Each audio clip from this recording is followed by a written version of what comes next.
खबरों में आगे बढ़ते हैं और इस बीच आपको ग्रेटर नोएडा से एक बेहद हैरान करने वाली खबर बताएं, जहां 3 साल के बच्चे की तालाब में डूबने से मौत हुई है। आपको बता दें, मंदिर के पास बने तालाब में 3 साल का एक मासूम डूब गया है। मंदिर में चल रहे भंडारे में परिवार के साथ ये मासूम पहुंचा हुआ था। तो देखिए, दनकौर कस्बे के दलेलगढ़ गांव में युवराज जैसी घटना निकलकर सामने आई है।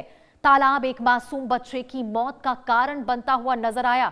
तो बड़ी खबर आपको बता रहे, दलेलगढ़ गांव के रहने वाले अनिल की बेटी अंजलि कुछ दिन पहले अपने ससुराल सिकंदराबाद से अपनी 3 साल के बेटे देवांश बेटी के साथ मायके आई थी।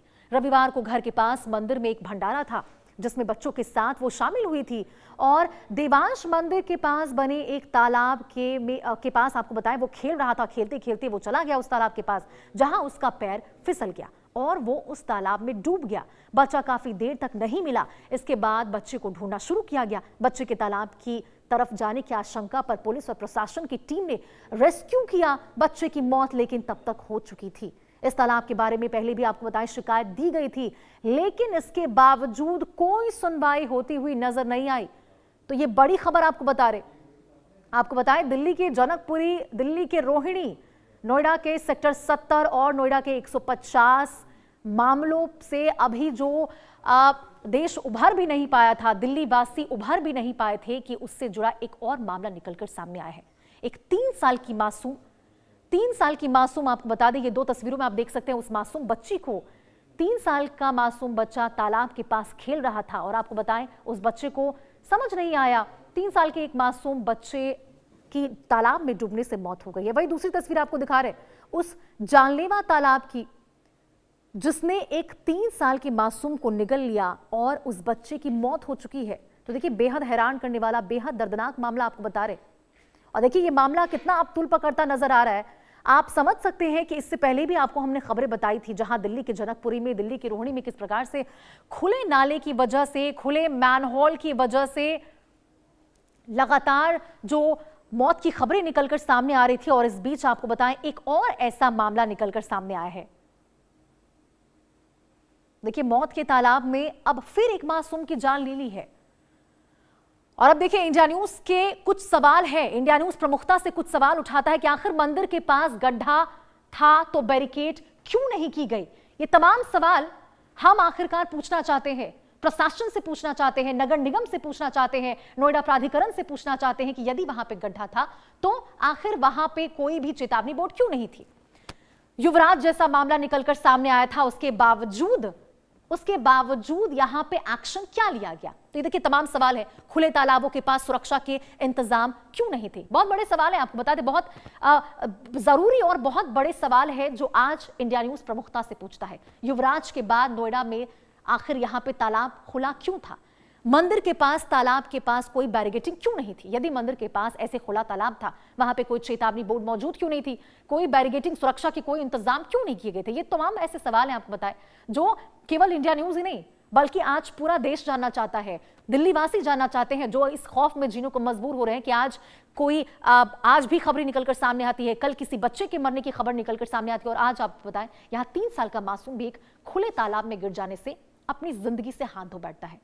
युवराज के बाद नोएडा में तालाब में डूबने से मासूम की मौत हुई है। मंदिर के पास यदि तालाब था तो बैरिकेडिंग क्यों नहीं की गई। सबसे बड़ा सवाल यही है। चेतावनी बोर्ड क्या वहां मौजूद था। तो देखिए, सवाल कई है लेकिन जवाब देने वाला कोई नहीं है।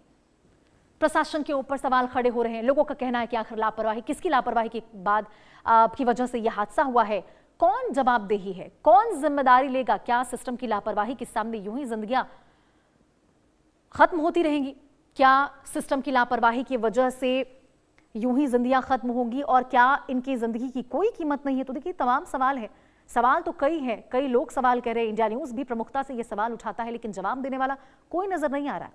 आपको बताएं, सेक्टर 70, नोएडा सेक्टर 70 की आपको कहानी बताते हैं, जहां किस प्रकार से एक कार खुले नाले में गिर गई थी। 2 लोग उसमें मौजूद थे। गनीमत रही कि किसी की जनहानि की कोई खबर निकलकर सामने नहीं आई थी। लेकिन आपको बता दें, युवराज की खबर आपको पता होगा, इंजीनियर के बारे में आपको पता होगा, जहां जनकपुर में किस प्रकार से एक इंजीनियर की मौत से जो मामला है वो गर्माता हुआ नजर आया था। और इसी खबर पर हमारे सहयोगी अकरम खान जुड़े हुए हैं ग्रेटर नोएडा से, उनका रुख करेंगे।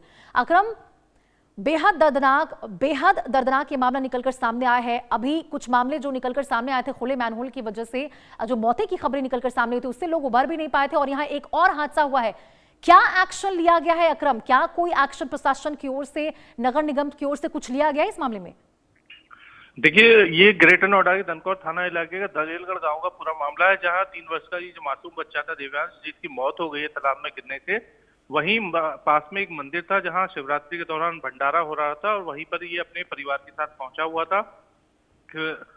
तालाब के पास इसकी टोपी कैप मिली, जिसके बाद तालाब में डूबने की आशंका हुई। घंटों रेस्क्यू के बाद इसकी बॉडी रिकवर की गई है। हालांकि जो परिवार वाले हैं उन्होंने पुलिस में इसकी शिकायत नहीं करी है और पोस्टमार्टम का भी नहीं कराया। वहीं जब ये खबर सामने आई तो प्राधिकरण ने भी अपना कहकर पल्ला झाड़ लिया है कि ये जो तालाब था वो निजी जमीन पर था, किसी सरकारी जमीन पर तालाब नहीं था, इसलिए इसकी बैरिकेडिंग नहीं की गई थी। और लेकिन अब सवाल ये उठता है कि पहले युवराज मेहता की मौत हो, फिर दिल्ली की हो, और फिर अब बसई गांव में एक गाड़ी गिरी थी, और देखिए अब चौथी घटना ग्रेटर नोएडा के दलेलगढ़ गांव की है। जिम्मेदारी तो किसी को लेनी पड़ेगी, क्योंकि देखिए मासूम बच्चा है, दिव्यांग की मौत हुई है। बिल्कुल अकरम, सवाल तो वही उठ रहे हैं ना कि आखिर कब तक सिस्टम की लापरवाही के सामने जिंदगियां यूं ही हाथ यहाँ पे धोती हुई नजर आएगी? कब तक यहाँ पे मौत के आंकड़े ऐसे निकलकर सामने आएंगे? किसी को तो जिम्मेदारी लेनी पड़ेगी यदि लापरवाही हुई है तो। बिल्कुल, देखिए जिस तरह से खुलेआम ये तालाब वहां पर बना हुआ था और कई फुट गहरा ये खुदा हुआ है, लेकिन प्राधिकरण ने ये कहते हुए पल्ला झाड़ लिया कि वो सरकारी जमीन नहीं थी जिस पर बैरिकेडिंग नहीं की गई। लेकिन ऐसे में जनप्रतिनिधियों पर सीधा सवाल खड़ा होता है, क्योंकि गांव में अगर इस तरीके का तालाब खुदा हुआ है तो उसकी जाहिर सी बात है। कल जो वीडियो आई थी परिवार की तरफ से, उन्होंने कहा कि इसकी हमने शिकायत भी की थी, लेकिन इसकी कोई बैरिकेडिंग नहीं हुई। तो जनप्रतिनिधियों पर भी एक सीधा सवाल खड़ा होता है कि आखिर उन्होंने ऐसे खुलेआम जो मौत के कुएं हैं ये क्यों खुले हुए हैं, जिनसे लोगों की मौत हो रही है। बिल्कुल बिल्कुल अकरम, सवाल तो खड़े हो रहे हैं। देखिए, इससे पहले जब यहाँ पे दिल्ली में और ग्रेटर नोएडा के सेक्टर 70 और 150 की घटना जो निकलकर सामने आई थी, जिसमें जिंदगियां यहाँ पे खत्म हुई थी, वहां पे देखा गया कि जब ये मामला निकलकर सामने आया, जब ये हादसा हुआ, उसके बाद वहां पे बैरिकेडिंग भी लगा दी गई और जो चेतावनी बोर्ड होते हैं वो भी लगा दी गई थी। तो क्या यहाँ पर भी ऐसा कुछ देखने को मिला है इस हादसे के बाद? बिल्कुल, देखिए इस जहां पर जगह ये घटना हुई है वहां पर ना तो कोई बैरिकेडिंग थी, ना कोई चेतावनी बोर्ड था।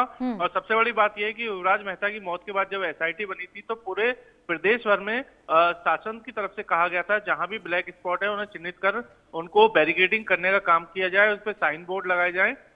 लेकिन अभी भी कई ऐसे जगह खाली पड़ी हुई है जहां पर लगातार हादसे हो रहे हैं, और ये पूरा ब्लैक स्पॉट है जहां पर ये तालाब बना हुआ था। क्योंकि पास में मंदिर है, सैकड़ों लोग आते जाते हैं पूजा अर्चना के लिए। तो ऐसे में ये सबसे बड़ा सवाल यही है कि आखिर ये क्यों खुला हुआ था, क्यों इसकी तरफ ध्यान नहीं दिया गया। मान लीजिए अगर प्राधिकरण की तरफ से भी इस पर बाउंड्री नहीं की गई थी, अगर उनका सरकारी जमीन नहीं, तो ऐसे में जनप्रतिनिधि भी इसको अपने फंड से बाउंड्री करा सकते थे, क्योंकि इतना बड़ा तालाब है और पास में मंदिर है, तो सुरक्षा की दृष्टि से ये भी होना चाहिए था। लेकिन सवाल वही खड़ा होता है कि प्रशासन और जनप्रतिनिधि के अलावा जो जिम्मेदार शासन प्रशासन है वो आखिर कहाँ सोया हुआ। लगातार लोगों की मौत हो रही है और लगातार इंडिया न्यूज इस तरीके की खबरें दिखा रहा है जो जन सरोकार से जुड़ी हुई है। तमाम मैन होल हो, चाहे गड्ढे हों और नाले हों, वो खुले हुए हैं। खाना पूर्ति के लिए सिर्फ बैरिकेडिंग की गई, लेकिन अब भी वही स्थिति बनी हुई है। प्राधिकरण हो, जिला प्रशासन हो, उनके जान से कोई मर रहा है तो मरने दो, और वो अपना सिर्फ एक दूसरे के ऊपर। बिल्कुल अकरम, और यही वजह है ना, यही वजह है कि जब हादसा हो जाता है उसके बाद इनके आंख खुलते हैं, और उसके बाद भी जैसा कि आपने बताया कि अभी भी वहां पे बैरिकेडिंग जैसी कोई चीज नहीं की गई है। तो किसका इंतजार कर रहे हैं? कोई और ऐसा ही हादसा निकलकर सामने आएगा, जब कोई दर्दनाक खबर निकलकर सामने आएगी तब कोई एक्शन लिया जाएगा क्या? बिल्कुल, देखिए जिस तरीके की ये तालाब बना हुआ है उसको लेकर सवाल तो खड़े होते हैं कि आखिर चूक कहां से हुई है, क्योंकि अभी एक मासूम बच्चे की मौत हुई है और परिवार का रो रो कर कोहराम मचा हुआ है। बुरा हाल है परिवार का। परिवार ने कल वीडियो जारी करके आरोप भी लगाए थे, लेकिन प्राधिकरण ने अपना पल्ला झाड़ा है। अब ये भी देखना होगा कि आखिर इसमें किसकी जिम्मेदारी तय की जाती है, कौन इस पे दोषी ठहराया जाता है। तमाम सवाल हैं जिसका जवाब आना बाकी है। बिल्कुल बिल्कुल अकरम, जवाब तो चाहिए होगा, क्योंकि उस परिवार के बारे में सोचिए ना जिन्होंने अपने मासूम बच्चे को खो दिया है। क्या बीत रही होगी उस परिवार के ऊपर? क्या मांगे की जा रही है अकरम? वो परिवार क्या मांग करता हुआ यहाँ पे नजर आ रहा है? और तमाम जो वहां पे प्रत्यक्षदर्शी मौजूद होंगे और या फिर स्थानीय लोग हैं, उनका क्या कहना है? क्या रोष व्याप्त है उनके अंदर? बिल्कुल, देखिए ये बच्चा जो है वो अपने पिता के यहाँ से सिकंदराबाद बुलंदशहर से अपने नाना के घर आया हुआ था दलेलगढ़ गांव में, और शिवरात्रि के दौरान जब भंडारा हुआ था वहां पर पहुंचा और ये इस घटना का शिकार हुआ है। घटना के बाद से अगर बात की जाए तो ग्रामीणों में आक्रोश है। कल कई वीडियो जारी कर ग्रामीण और परिजनों ने आरोप लगाया था कि उन्होंने पहले कई बार शिकायत की गई, लेकिन अभी तक कोई बाउंड्री नहीं हुई, ना कोई साइन बोर्ड लगाया गया। तो लगातार परिवार और गांव के लोगों में आक्रोश है। ये भी देखना होगा कि अब आगे क्या कार्रवाई की जाएगी जो लोग दोषी हैं, लेकिन फिलहाल जो शव है उसको परिजनों ने अंतिम संस्कार उसका कर दिया है और उसका पोस्टमार्टम नहीं कराया। पुलिस का कहना है कि अगर कोई शिकायत मिलेगी तो कार्रवाई की जाएगी। तो ये भी देखना होगा, सब एक दूसरे के ऊपर टाल रहे हैं, लेकिन जिम्मेदारी आखिर किसकी है और कब तक ऐसे हादसों का लोग शिकार होते रहेंगे, ये एक बड़ा सवाल अभी भी बना हुआ है। ठीक है अकरम, आप बने रहे हमारे साथ। यहाँ पे दर्शकों को हम 2 तस्वीरें दिखाना चाहेंगे जहां किस प्रकार से, एक आपको बता दें, नोएडा में यहाँ पे युवराज की मौत हुई थी। पहले ये 2 तस्वीरें आपको दिखा रहे हैं, पहले युवराज की मौत हुई, यहां पर देखने को मिला, लगा कि शायद अब जाकर प्रशासन यहां पे अलर्ट मोड में नजर आएगी, शायद यहां पे नोएडा प्राधिकरण की ओर से कोई एक्शन लिया जाएगा और यहां पे जो आंकड़े इस प्रकार से मौत की खबरें निकलकर सामने आ रही है उसमें रोकथाम देखने को मिलेगी। लेकिन ऐसा नहीं हुआ। नोएडा में अब इस मासूम ने, 3 साल की मासूम ने अपनी जान गंवा दी है। तो ये 2 तस्वीरें आपको दिखा रहे हैं, ये 2 तस्वीरें आपको बता दें, दोनों ही तस्वीरें 2 लोग जिनकी मौतें हुई, यहाँ पे एक बच्चा शामिल है, 3 साल का मासूम है, और पहले युवराज की आपको बता दें मौत हुई थी। तो देखिए अकरम, यहाँ पे युवराज की पहले मौत हुई और अब इस मासूम ने अपनी जान गंवाई है। सवाल अब भी वही बना हुआ है कि आखिर कब यहाँ पे जो प्रशासन है वो सतर्क होता हुआ नजर आएगा। देखना होगा कि क्या अब भी ये तमाम जो सवाल बनते हुए नजर आ रहे हैं, ये सवाल जो तमाम उठ रहे हैं, क्या इस पर रोकथाम होती हुई नजर आएगी, क्या सवाल का जवाब यहाँ पे कोई देता हुआ नजर आएगा। चलिए खबरों में आगे बढ़ते हैं और इस बीच आपको बिहार के पश्चिम चंपारण से बड़ी खबर बताएं, जहां भीषण आग का तांडव देखने को मिला। आपको बताएं, मिठाई की